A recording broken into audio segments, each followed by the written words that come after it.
Let us consider how to stir up one another to love and good works.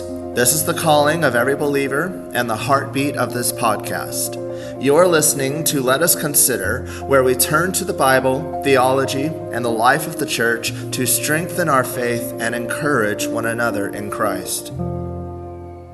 Today we come to episode 89 of our Reading Through the Bible program. This is Monday, March 30th, 2026, and we are beginning in Ruth chapter 1. I am reading out of the New American Standard Bible. Now it came about in the days when the judges governed that there was a famine in the land. And a certain man of Bethlehem in Judah went to sojourn in the land of Moab with his wife and his 2 sons. The name of the man was Elimelech, and the name of his wife Naomi. And the names of his 2 sons were Mahlon and Chilion, Ephrathites of Bethlehem in Judah. Now they entered the land of Moab and remained there. Then Elimelech, Naomi's husband, died, and she was left with her 2 sons. They took for themselves Moabite women as wives.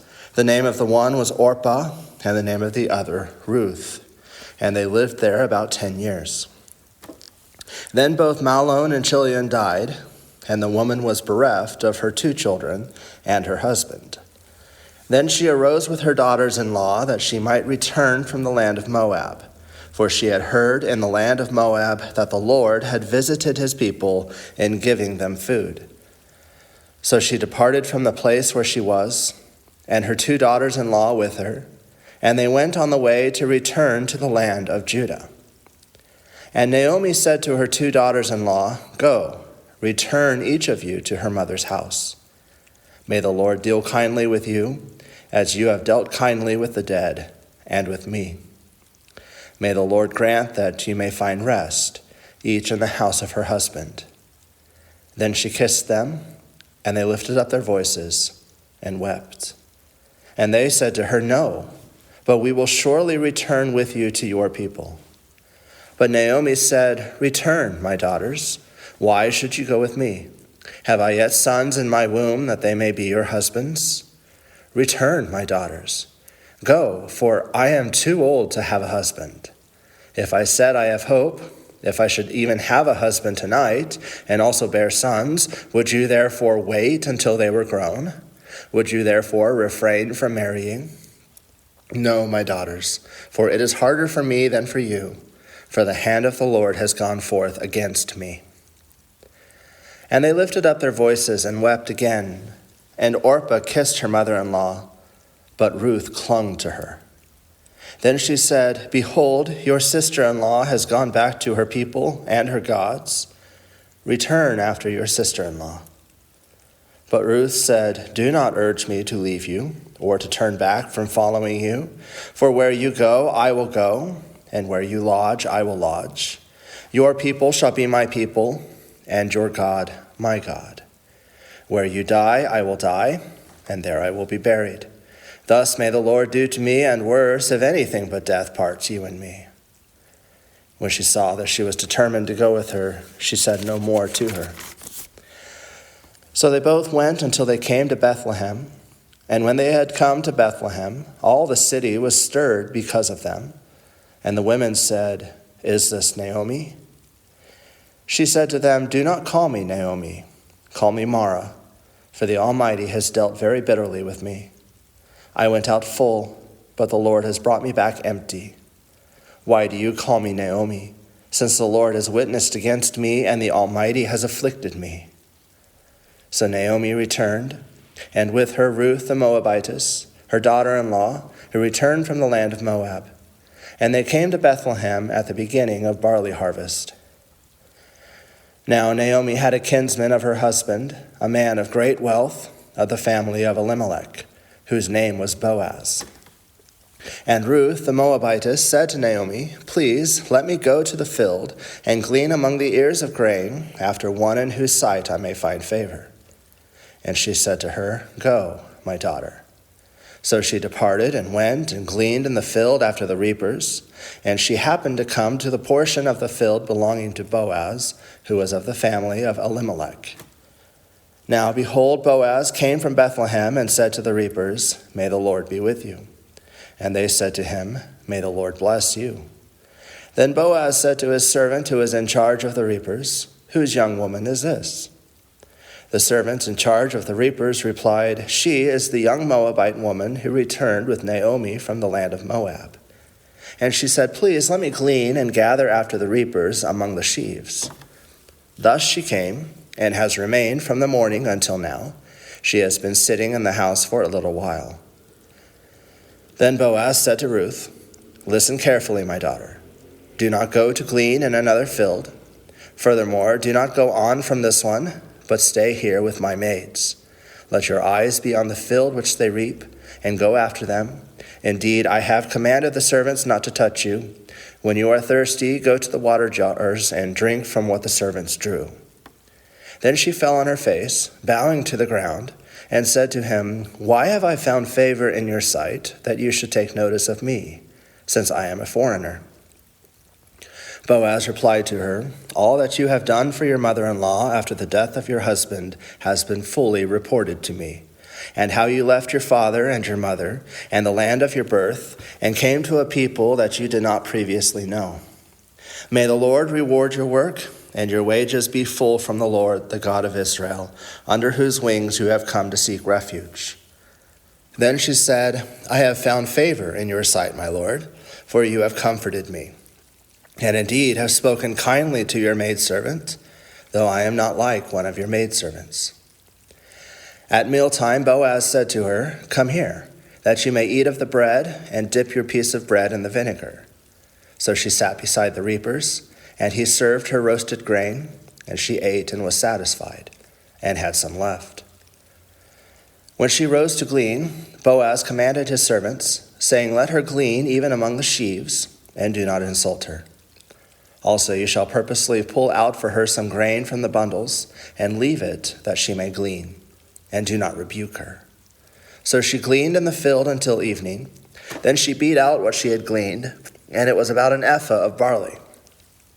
She took it up and went into the city, and her mother-in-law saw what she had gleaned. She also took it out and gave Naomi what she had left after she was satisfied. Her mother-in-law then said to her, "Where did you glean today, and where did you work? May he who took notice of you be blessed." So she told her mother-in-law with whom she had worked, and said, "The name of the man with whom I worked today is Boaz." Naomi said to her daughter-in-law, "May he be blessed of the Lord, who has not withdrawn his kindness to the living and the dead." Again, Naomi said to her, "The man is our relative. He is one of our closest relatives." Then Ruth, the Moabitess, said, "Furthermore, he said to me, you should stay close to my servants until they have finished all my harvest." Naomi said to Ruth, her daughter-in-law, "It is good, my daughter, that you go out with his maids, so that others do not fall upon you in another field." So she stayed close by the maids of Boaz in order to glean until the end of the barley harvest and the wheat harvest, and she lived with her mother-in-law. Then Naomi, her mother-in-law, said to her, "My daughter, shall I not seek security for you, that it may be well with you? Now, is not Boaz our kinsman, with whose maids you were? Behold, he winnows barley at the threshing floor tonight. Wash yourself, therefore, and anoint yourself, and put on your best clothes, and go down to the threshing floor. But do not make yourself known to the man until he has finished eating and drinking. It shall be when he lies down that you shall notice the place where he lies, and you shall go and uncover his feet and lie down. Then he will tell you what you shall do." She said to her, "All that you say, I will do." So she went down to the threshing floor, and did according to all that her mother-in-law had commanded her. When Boaz had eaten and drunk, and his heart was merry, he went to lie down at the end of the heap of grain, and she came secretly, and uncovered his feet, and lay down. It happened in the middle of the night that the man was startled, and bent forward, and behold, a woman was lying at his feet. He said, "Who are you?" And she answered, "I am Ruth, your maid. So spread your covering over your maid, for you are a close relative." Then he said, "May you be blessed of the Lord, my daughter. You have shown your last kindness to be better than the first by not going after young men, whether poor or rich. Now, my daughter, do not fear. I will do for you whatever you ask, for all my people in the city know that you are a woman of excellence. Now it is true, I am a close relative. However, there is a relative closer than I. Remain this night, and when morning comes, if he will redeem you, good. Let him redeem you.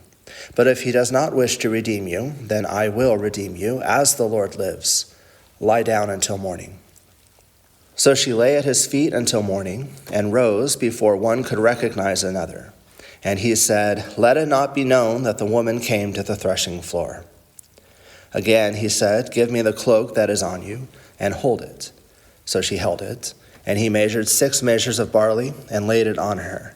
Then she went into the city. When she came to her mother-in-law, she said, "How did it go, my daughter?" And she told her all that the man had done for her.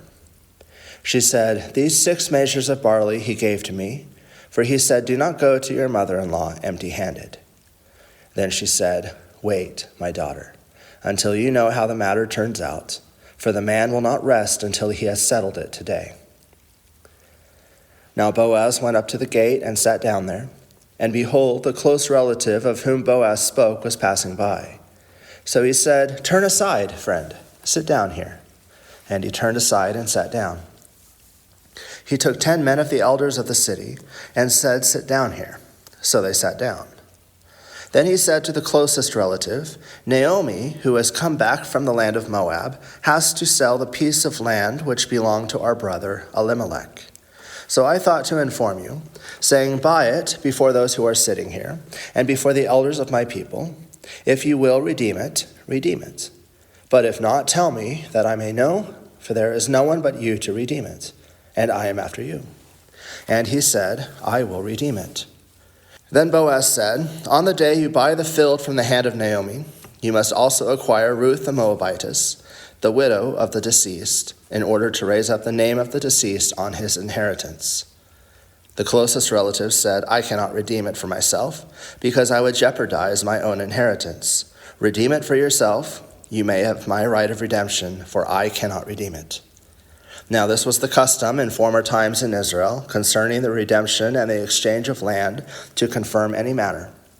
A man removed a sandal and gave it to another, and this was the manner of attestation in Israel. So the closest relative said to Boaz, "Buy it for yourself," and he removed his sandal. Then Boaz said to the elders and all the people, "You are witnesses today that I have bought from the hand of Naomi all that belonged to Elimelech, and all that belonged to Chilion and Mahlon. Moreover, I have acquired Ruth the Moabitess, the widow of Mahlon, to be my wife, in order to raise up the name of the deceased on his inheritance, so that the name of the deceased will not be cut off from his brothers or from the court of his birthplace. You are witnesses today." All the people who were in the court and the elders said, "We are witnesses. May the Lord make the woman who is coming into your home like Rachel and Leah, both of whom built the house of Israel. And may you achieve wealth in Ephrathah and become famous in Bethlehem. Moreover, may your house be like the house of Perez, whom Tamar bore to Judah, through the offspring which the Lord will give to you by this young woman." So Boaz took Ruth, and she became his wife, and he went into her. And the Lord enabled her to conceive, and she gave birth to a son. Then the women said to Naomi, "Blessed is the Lord who has not left you without a redeemer today, and may his name become famous in Israel. May he also be to you a restorer of life and a sustainer of your old age. For your daughter-in-law, who loves you and is better to you than 7 sons, has given birth to him." Then Naomi took the child and laid him in her lap and became his nurse. The neighbor women gave him a name, saying, "A son has been born to Naomi." So they named him Obed. He is the father of Jesse, the father of David. Now these are the generations of Perez. To Perez was born Hezron, and to Hezron was born Ram, and to Ram Amminadab, and to Amminadab was born Nahshon, and to Nahshon Salmon, and to Salmon was born Boaz, and Boaz Obed, and to Obed was born Jesse, and to Jesse David. Psalm 63, a psalm of David when he was in the wilderness of Judah. O God, you are my God. I shall seek you earnestly. My soul thirsts for you. My flesh yearns for you, in a dry and weary land where there is no water. Thus I have seen you in the sanctuary, to see your power and your glory. Because your loving kindness is better than life, my lips will praise you. So I will bless you as long as I live. I will lift up my hands in your name. My soul is satisfied as with marrow and fatness, and my mouth offers praises with joyful lips. When I remember you on my bed, I meditate on you in the night watches, for you have been my help. And in the shadow of your wings I sing for joy. My soul clings to you. Your right hand upholds me. But those who seek my life to destroy it will go into the depths of the earth. They will be delivered over to the power of the sword. They will be a prey for foxes, but the king will rejoice in God. Everyone who swears by him will glory, for the mouths of those who speak lies will be stopped. Proverbs 1. The Proverbs of Solomon, the son of David, king of Israel.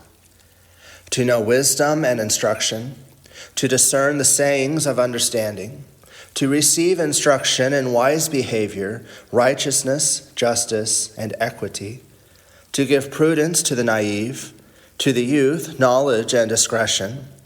A wise man will hear and increase in learning, and a man of understanding will acquire wise counsel. To understand a proverb and a figure, the words of the wise and their riddles. The fear of the Lord is the beginning of knowledge. Fools despise wisdom and instruction. Hear, my son, your father's instruction, and do not forsake your mother's teaching. Indeed, they are a graceful wreath to your head and ornaments about your neck. My son, if sinners entice you, do not consent. If they say, come with us, let us lie in wait for blood. Let us ambush the innocent without cause.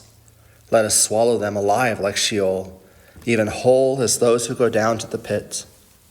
We will find all kinds of precious wealth. We will fill our houses with spoil. Throw in your lot with us. We shall all have one purse. My son, do not walk in the way with them. Keep your feet from their path. For their feet run to evil, and they hasten to shed blood. Indeed, it is useless to spread the baited net in the sight of any bird. But they lie in wait for their own blood. They ambush their own lives. So are the ways of everyone who gains by violence. It takes away the life of its possessors. Wisdom shouts in the streets. She lifts her voice in the square. At the head of the noisy streets, she cries out. At the entrance of the gates in the city, she utters her sayings. How long, O naive ones, will you love being simple-minded? And scoffers delight themselves in scoffing, and fools hate knowledge. Turn to my reproof. Behold, I will pour out my spirit on you. I will make my words known to you. Because I called and you refused, I stretched out my hand and no one paid attention. And you neglected all my counsel and did not want my reproof. I will also laugh at your calamity. I will mock when your dread comes. When your dread comes like a storm and your calamity comes like a whirlwind, when distress and anguish come upon you. Then they will call on me, but I will not answer. They will seek me diligently, but they will not find me. Because they hated knowledge and did not choose the fear of the Lord, they would not accept my counsel. They spurned all my reproof. So they shall eat of the fruit of their own way and be satiated with their own devices. For the waywardness of the naive will kill them, and the complacency of fools will destroy them. But he who listens to me shall live securely, and will be at ease from the dread of evil. Thank you for listening to Let Us Consider. If this podcast has been a blessing, please subscribe and leave a review. It helps others discover the truth of God's Word. Until next time, may the Lord bless you and keep you.